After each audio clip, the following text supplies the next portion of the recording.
everybody, welcome to Board Game Breakfast. It is another week. Now, this week is going to be slightly different. Once in a while, we need to take somewhat of a vacation or a break here. So we're going to be doing that for a few days this week. So Monday, Tuesday, Wednesday, we're taking off here at Dice Tower. I think it's important that we recharge as time goes by. There'll be a couple videos that will be spread out through Monday, Tuesday, and Wednesday, but we'll be back in full bloom on Thursday with Board Game Breakfast Live, and then we'll be doing Back Talk on Friday and things like that. But there'll be fewer things at the beginning of the week. But then we'll be back and ready to go as we go into convention season and all sorts of things are coming up. We have a contest for you. Now, this is interesting. It's going to be 5 weeks of this contest, but each week is a different one. So if you can enter all 5 weeks. So to enter this contest, you are going to email us at contest@dicetower.com. So contest@dicetower.com, and in the subject heading will be Balk 1. That's BALK 1, the number 1. And put that in your heading because it's week 1 for the contest. To enter this contest, you need to go to balk.co, so BALK.co, and answer the question in the email, how can you tie in the new strategic card game, Balk? So you answer that question, send it to us, and we're going to pick a random winner, we'll announce it next week, who will win a copy of the game and a $50 gift certificate to Amazon. So that'd be fun, right? Great times. This game's coming to Kickstarter this week, so exciting. Go check and find out more about the game. So with that being said, and things to do, and I'm running on like almost 0 hours sleep right now because I just got back from LA. I'll be talking about that later this week. Let's get going. Okay, so what did I find on the internet that's interesting this week? Well, there's a board game motivation profile.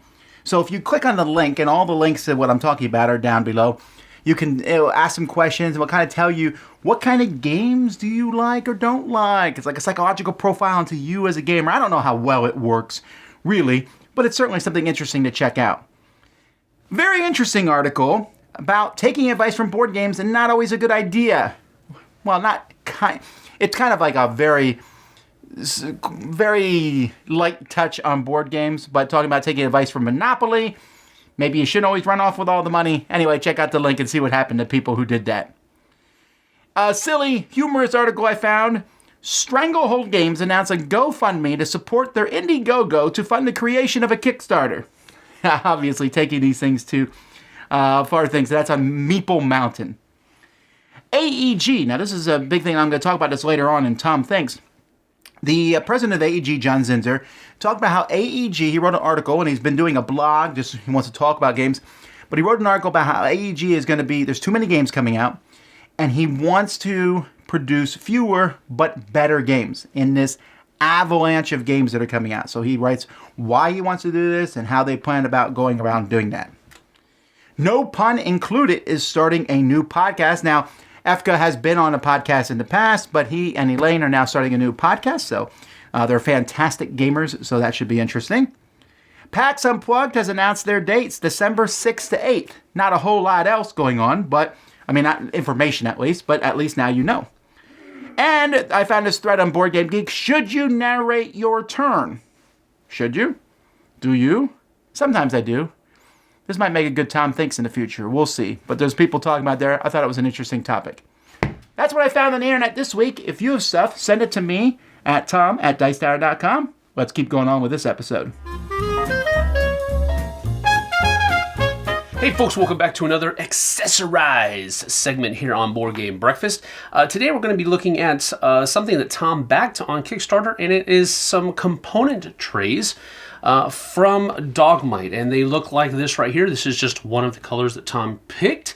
So let's get down to the table. I'll show you what they look like, and then we'll come back after that. So here are the component trays that we're going to be showing off from Dogmite. Now, like I said, these are Tom's copies that he purchased through the Kickstarter, and he chose these colors. You can choose other colors if you get from them, so we'll take a look at that, but we'll just use the green ones here because, hey, that's my favorite color. All of these things come out, and they are all nicely produced. Tom specifically chose these pictures to go inside of them. So they're a little bit of a raised 3D look, and there's one here with a Meeple in there, so you can see that, I guess. So there are those, and you can just put these here. Now, they go together like so. The dots put them in the right order, so if you try to put these together like this with the magnets, then they don't work very well. But as you can see, they all kind of clip together. They also clip together like so, like here as well, so that everything kind of clips together very easily. And so yeah, that's pretty much how it goes. Now, you also have this one. This will also clip to one side or the others, like if you wanted to do this, and then put this over here, right there. Or you could go up here like this. So that's another thing. That can be like a dice rolling tray or something to that effect. But these are pretty interesting. This is a coaster, and these are just different kinds of trays. Maybe tokens can go in here, a card, maybe a player reference card or something like that, card deck here. So a couple of different bays here that you can put stuff in. So it's definitely not necessary, but at the same time, it is nice, and it's a very nice product. So I did want to show them to you. You can go check them out, of course, at their own website and go from there. But you get it. So that's that for the Dogmite component trays that Tom has purchased through Kickstarter. Very much a luxury item, as most things are, especially in a segment like this, where we're talking about fringe things that you can purchase for board games, which are kind of luxury items to begin with, right? So this is really kind of pushing the envelope, I guess you could say, but at the same time, it is really neat stuff that you can purchase that will kind of spruce up your gaming experience in different ways, and this definitely falls in that category. So, of course, not giving any advice on the pricing or whether or not you can afford it. That is definitely a choice that you have to make on your own, but it is nice stuff. So take that for what it's worth, and thanks for joining me here on Accessorize. Let's get back to the rest of your breakfast.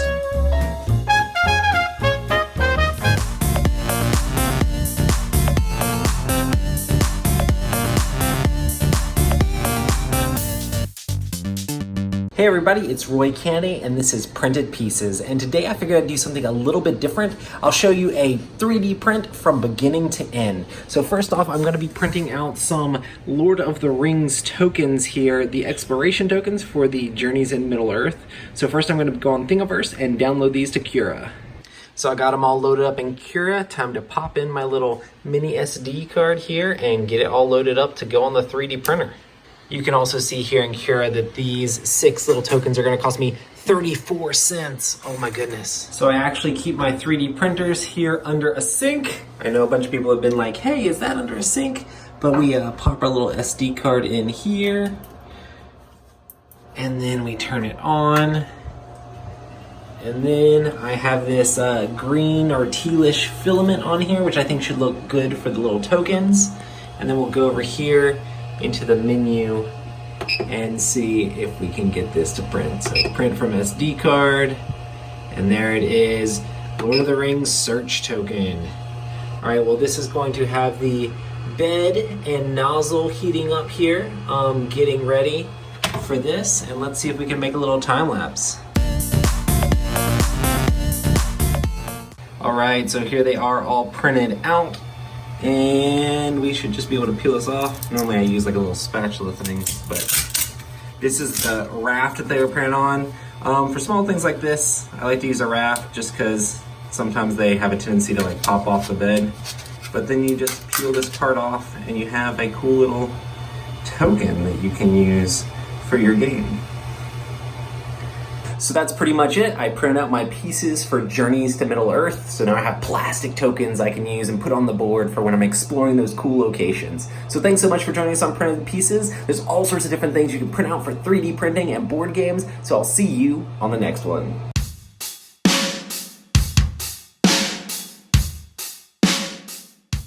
Hey everybody, Z Garcia here for Chop Shop, and the one I'm taking a look at today, the game that is, again, likely to leave my collection, is this one right here, Eco. Gorgeous cover, as you can see there. And honestly, this is the one I've wavered on the most, people. This is a hard one to let go. And here's the reason that it is on the chopping block, okay? As of right now, I'm leaning towards letting it go fully, divorcing myself from it, but I am having a hard time doing that. Here's what it is about this one. It's an abstract game. Yes, it has a theme, but it does feel like an abstract game. You're going to have these tiles that you are building a board with, and then everyone has a bunch of tokens that begin on that board. You're going to be moving these around, capturing your opponent's pieces, things like that. Pretty standard abstract style kind of vibe. But there's a lot of rules also. Everybody has one of these boards with different buildings you can build, action points you are going to be spending, capturing your opponent's leader. There are a lot of rules. And so the problem is, every time I show this game to someone and I play it, when it's someone who wants to play an abstract game, there are too many little things to concern oneself with in this one. And so they'd rather just play a cleaner abstract game that lets you just play the game, not worry about the rules overhead. When it's someone who wants to play something a little bit more involved, after I've taught all these rules, I might as well have taught something a little more thematic with a theme that can captivate you, whereas this one really doesn't. The theme is slapped on. There's no question about it. And so that's the problem. It comes with a wonderful bag of goodies here, wooden bits and all the map tiles, all sorts of these, and look great, but at the end of the day, it's a complicated abstract or a very dry, themeless Euro game. And both of those, the extremes of both of those, are hard sells. So that's Eco.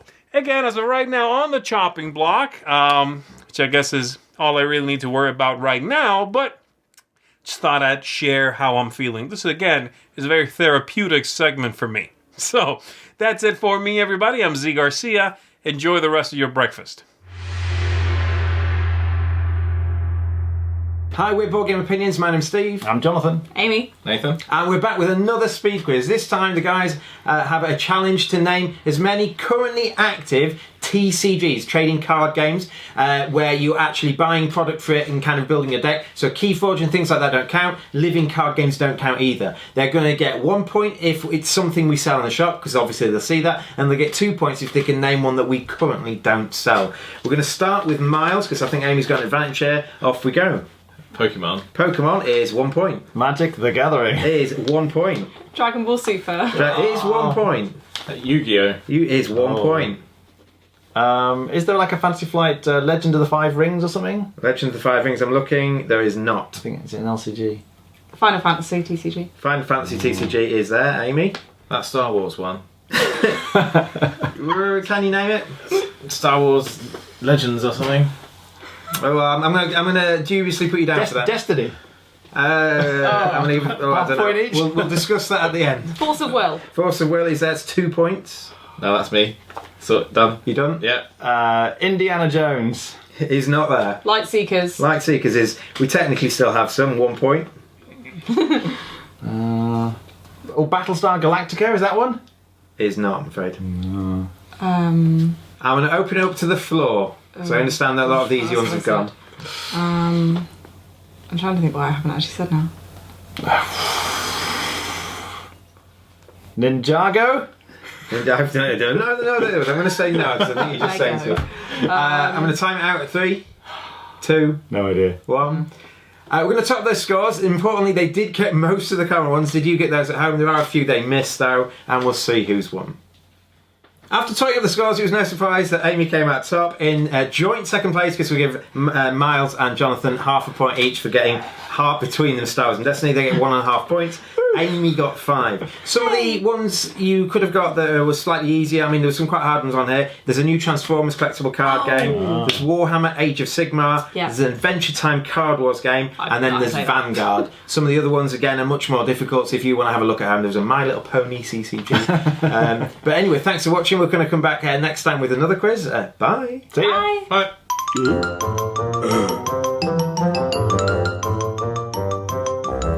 Okay, so I mentioned that there's going to be a fewer videos this week, but there's still going to be some videos. First of all, me and Roy Canada went to a pre-release Magic event. We figured we'd give it a try, see what it's like from our perspective. So we're making a video showing you what that's like. I have several reviews. I'm going to be taking a look at the big one, Lord of the Rings, new game from Fantasy Flight. So I'll be going over that one, Dungeon Academy, a game called Contract, and several other reviews that we'll be posting over this week, so keep an eye out for those. Near the end of the week, we'll be doing a crowd surfing. We'll be taking a look at a back talk, and so there's just different live videos, but they're going to be mostly back-ended towards the end of the week. And of course, Dice Tower podcast itself, Mandy and Suzanne have a show going up this week. Oh, no, this is our week. Sorry. Me and Eric have a show going up this week. We're going to talk about games that got us into other things. So because of us playing the game, we got interested in the topic and went and learned more, or read the book, or watched the movie, or whatever it might be. And that's what's coming out from the Dice Tower this week. Let's keep moving. Welcome to The Purge. Okay, Here we go. So row 5, column 4, that's 1, 2, 3, 4, 5, 1, 2, 3, 4. That's this one. So these are the results. Of row 5, column 4, first up is Flicky Spaceships. I just wiped off some dust of it. That's saying a lot. It has been gathering dust. Yes, it has been gathering dust. It's not such a fun game. I'm saying no to this one. Agreed? Even our son, who likes flicking games. Flicking your spaceship, gathering resources. But it's not a lot of flicking in this one. It's a bit fiddly. Yeah. It's got a foam border that you want to stick the tiles in. I'm fine with this leaving the collection. This game is so beautiful to look at. And it's so unfortunate that it's not a fun game to play. It plays very unsatisfying. You can, I would. I like the art in the game. I love the art. The full boards and just have the, it's nice. But I'm afraid this is leaving the collection. Then we have the Game Brewers Gugong, which I had fun playing. Gugong. But I was the only one, right? I wouldn't be sad if this left the house. There are more games that I think almost all the other games I want to play rather than this one. So I think that's a good sign. It does not spark joy. Gugong is out, and the last game on the pile today is Kitchen Rush, which is, I feel, too hard to enjoy. It's very hectic. But I've never played any other scenario than the basic, easy scenario, and we've lost that. I don't know why they made it as difficult as it is. Why not make it fun to play and then start making it hard? That's very true. I love cooking. So in theory, this would have been my game, but I'm not particularly sold on this. And I don't get it in this day and age, or maybe that's us. We have so many games that you play a game once and then you move on to the next game. We're not playing this game all day trying to get better at it. We just want to play a game for fun and then play another game for fun and not just be slaughtered by the game. So this definitely does not spark joy. So, wow, this is a heavy day for the Purge. We lost Kitchen Rush, we've lost Gugong, we lost Horticulture Master, and we have lost Flicky Spaceships, which means more space in our shelves for new games. My name is Dave Luza. I'm Ilka Luza. Bye, everyone. Bye.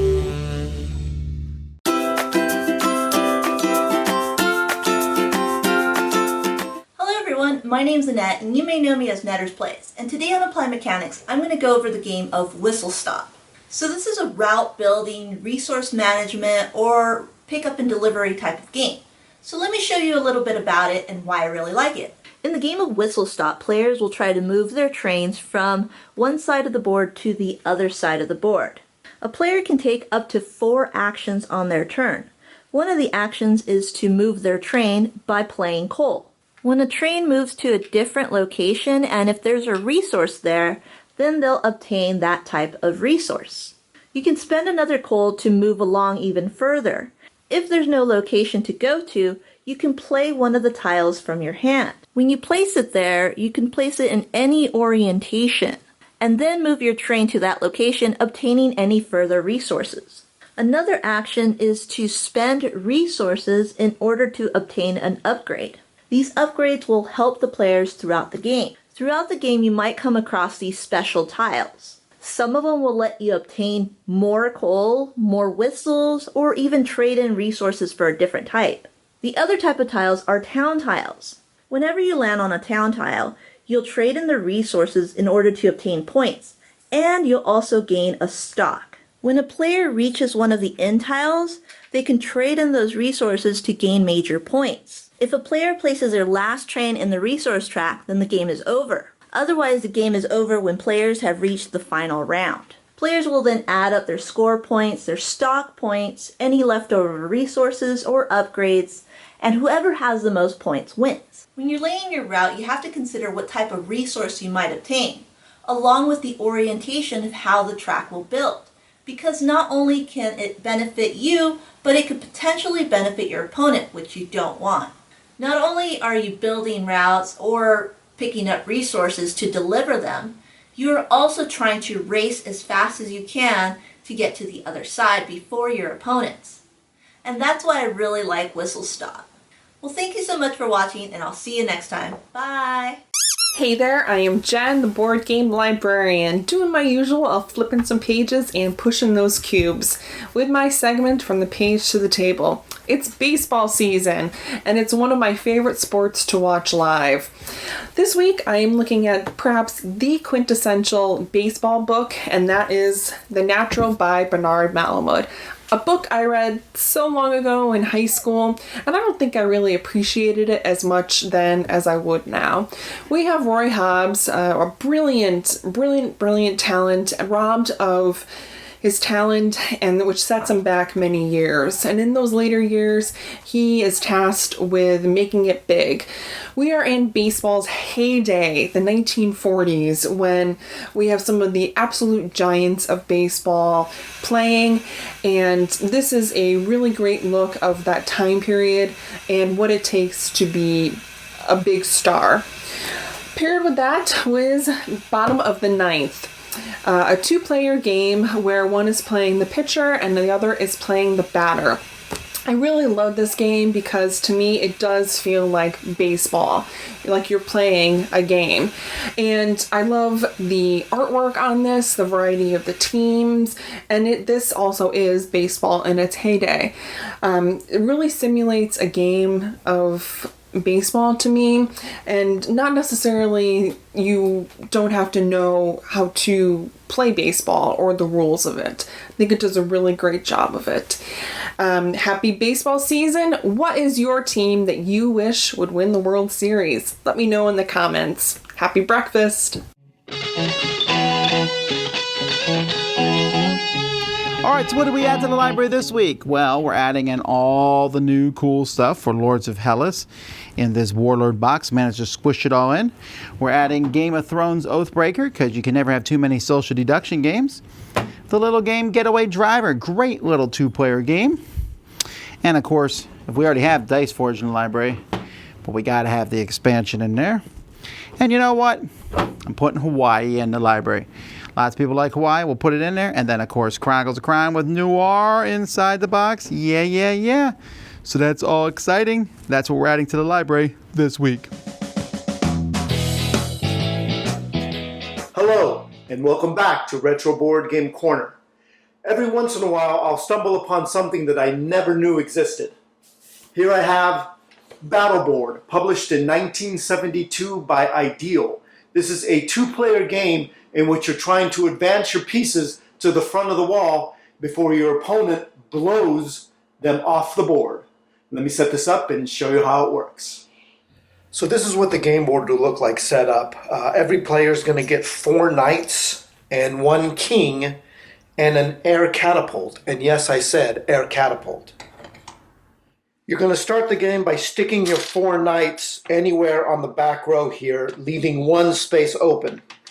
Now that 1 space open, you will put the king in front of that 1 space. The other player is going to do the same thing too, however he sees fit. On every single one of your turns, you're going to move a playing piece up, down, left, or right.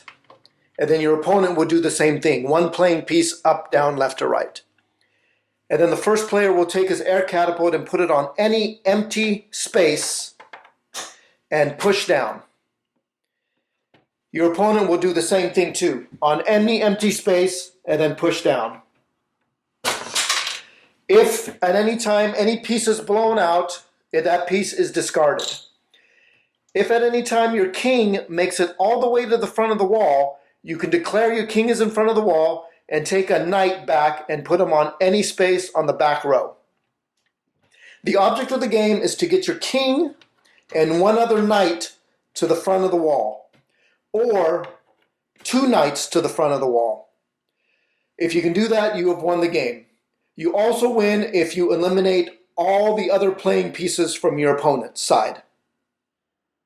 Boy, Ideal really made some really innovative designs back in the day. Now come on now, Air Catapult, that is so much fun. And you know that I love me my gimmicks.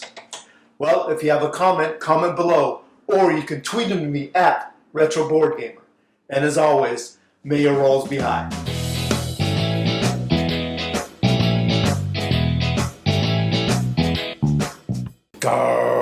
Greetings and welcome to the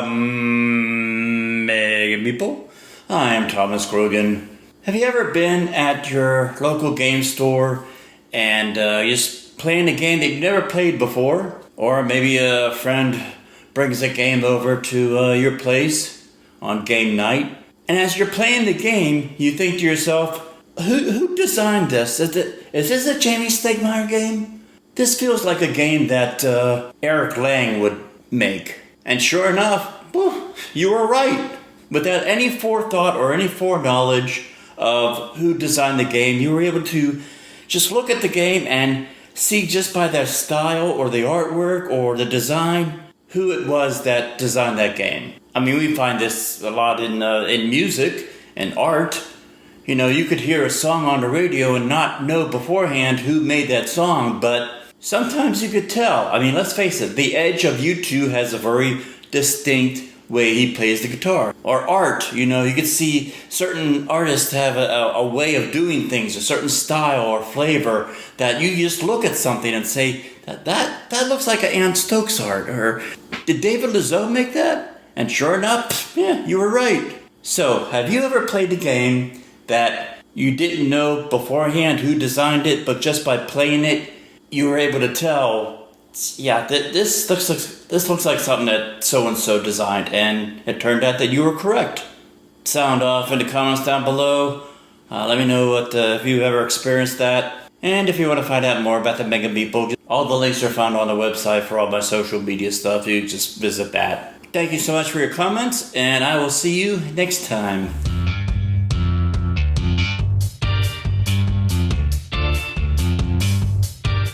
Howdy folks, welcome to By the Numbers. My name is Hunter Thomason from the Family Showdown. This week we're continuing my Through the Years series where we look at the most popular game on Board Game Geek by year from 1970 to current. This week we're looking at 1974. Taking a look at the top 5 list, we see the number 1 game on Board Game Geek for 1974 is Wooden Ships and Iron Men. At the time of this recording, Wooden Ships and Iron Men is currently ranked 1,173 on Board Game Geek. Wooden Ships and Iron Men is a war game, but not your run-of-the-mill war game. This is a war game set in the Age of Sail, where you are pitted in various historical scenarios fighting ship-to-ship combat. Look at all these chips. Taking a look at the ratings, over 1,800 of them, we see a smattering of all kinds of ratings centered around the 7 rating, which happens to be the actual rating of the game, a 7.0. Wooden Ships and Iron Man is a fairly heavy war simulation game, coming in at a rating of 3.13 out of 5 on Board Game Geek. In doing a little research on this game, I found that the game was later translated into a video game, originally on the Commodore 64 in 1987. So if you're looking for a war game that has chits for ships, chits for ships, chits for ships, this might be the game for you. See you next time. So I found it interesting, the article that John Zinzer wrote from AEG about basically making fewer but better games. And so I thought about this because this is certainly a hobby where we're making games at a breakneck speed. I mean, there's a few companies who make just a few games and they work really hard at them. Days of Wonder was always really well known for that, but there are other companies like Stonemaier Games and things who make a few games and try to make them really well. And sometimes these games are huge successes and sometimes they're not quite as big of a success, but very rarely are they a failure. And if they're a failure, it's because they weren't a huge success. So we know that the model can work. So I wonder, though, how viable this model is now in today's society where we are pumping out games. I know at least 4 or 5 companies who told me they were not going to pump out games and who now are happily just hurling them at the wall to see what will stick. There are so many games coming out. And I wonder that if a company does what AEG did and said, hey, we're going to make fewer, better games. I applaud that. I think that's a fantastic idea.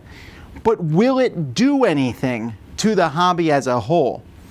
Now, yes, if you can get other companies to do it, but if another company goes, well, here, you're going to make 1 or 2 popular games, but you come over to my stand, I got 10 new ones. And it seems like, you know, just from an internal logistical standpoint, that it'd be easier to take one game and work on that game and develop that game, make sure there's the best components, and then market that game, market that game, market that game. That's what North Star does. They take one game and market it ad nauseum to the point where it's everywhere. I mean, how many people have heard of Evolution, the board game? Many people have. Many people, not even in our hobby, have heard it because they marketed it all over the place. And now they're starting to work on their next game, Oceans, and they'll do probably the same thing with that. So that heavy marketing and development and working on it, and it also makes it easier for you if you're a fan of that company to say, oh, this is your game this year, auto buy, I'll take it.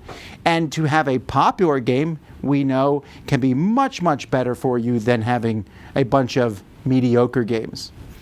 At the same time, I don't know that this will work unless a lot of companies do this, until we start seeing many of the big publishers slow down and do this. And even if we do see all the big publishers slow down and make fewer games, that's not going to stop the Kickstarter people from popping off as many as they possibly can, hoping to get that one big hit. Because every company is looking for that one game that's going to bring in the money. Even if it's not, you know, a critically acclaimed game, if it brings in money, they do not care. And you have that one cash cow. It's easier to be selective when you already have the cash cow. But even companies that have a cash cow, like we just saw the quarterly or the annual report from Steve Jackson Games, they have Munchkin as a cash cow. Even that's not guaranteed. The Munchkin CCG did not do as well for them as as they had projected and expected. So I don't know what to think about this. I am all in favor of companies making fewer, better games. That would make my job easier. We play fewer games and really concentrate and take a look at those games. And it would make your job, the consumer, easier because there would be fewer games in the market. But the vacuum of that seems like as soon as someone does that, other people come up and be like, we'll fill in this. There's more games to sell, more games to sell. We'll make more games. And Kickstarter especially makes the barrier of entry pretty small. So I want to know what your guys' thoughts are on this. A company comes, like AEG is doing, and they say we're going to make fewer, better games. Great. Does that make you more inclined to buy one of their games? I'm curious. I mean, does that make you want to go out and get their games? Do you think that will have any substantial impact on the gaming industry? And do you think other companies should follow suit?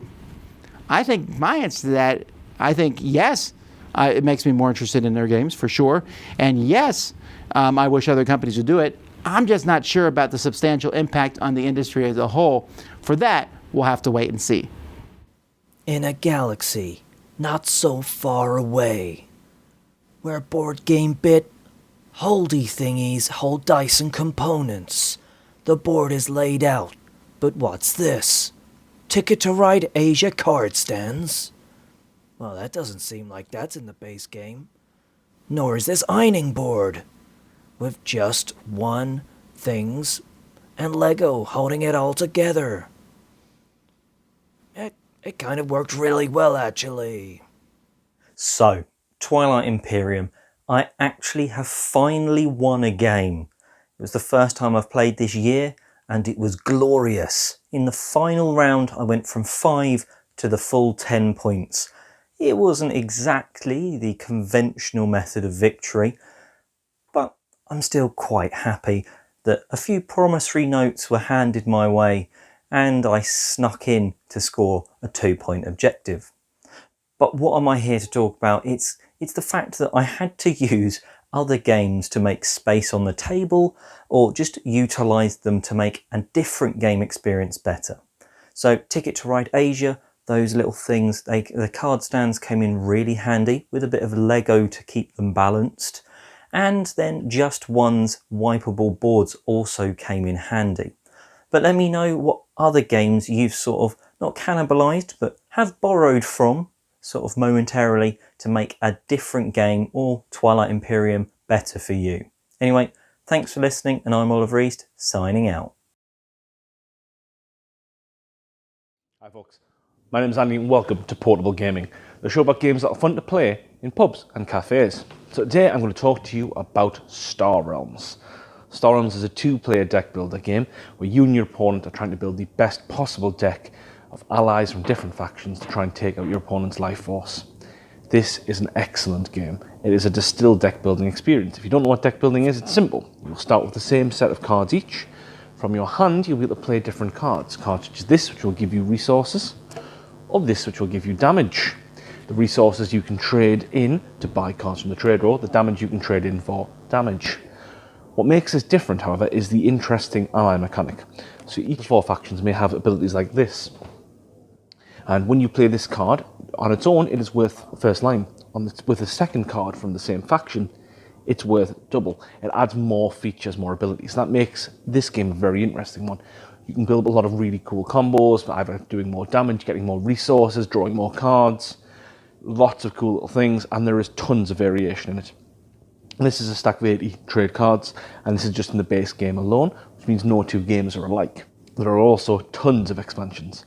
And as you can see, it's a pretty small form factor. This can get a bit cramped, depending on the size of games you play, and that can make it a bit difficult. But if you get a bit creative and you can trust your opponent not doing any shenanigans, it's a lot of fun. And it's very portable. Fits in a deck box, pops in pockets. Plays nicely on pub tables. We first played this actually one afternoon. We went out to buy some games, get some lunch. We bought this, we played a couple of rounds, loved it so much we went immediately back to the game store, bought the second base set, went back to another place, had lunch and played it again. Genuinely, I think it's one of the best little small 2-player deck builders you can get, and I highly recommend it. So that's Star Realms. Anyway, I've been Andy, thank you very much, and see you around.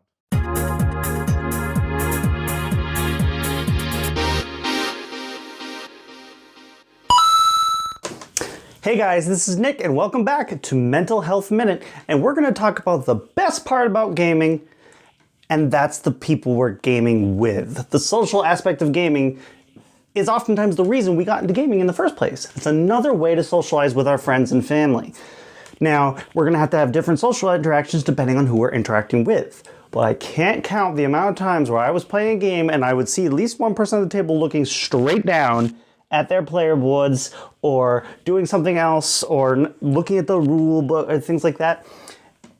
And it sometimes took away from the experience for me. So oftentimes I will try to just talk to them about random things like, how was your day at work today? Or general things like, wow, the weather looks really nice. Yes, it's very generic and elevator conversation, but it can get people to start engaging and really get the blood flowing and the fun going.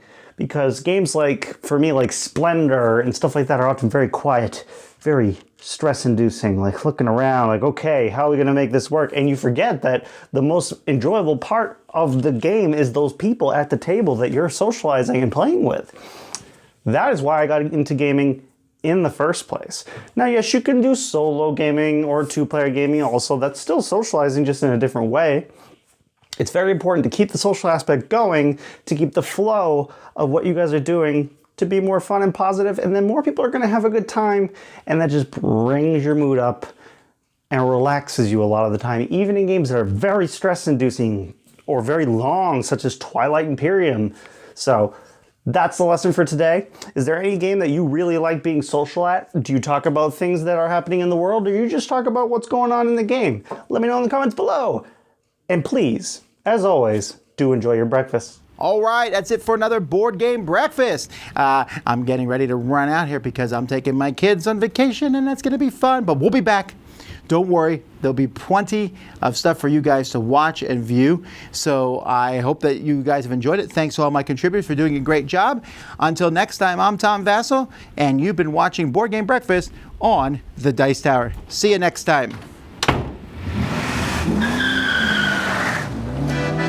Thanks for watching Board Game Breakfast. Tune in each week for your daily dose of gaming goodness with Tom Vasel and all the gang. Until next time, I'm Eric Summerer, and you've been watching Board Game Breakfast, a Dice Tower production, sponsored by Cool Stuff Inc., an amazing place to buy board games. Cool stuff in stock at Cool Stuff Inc.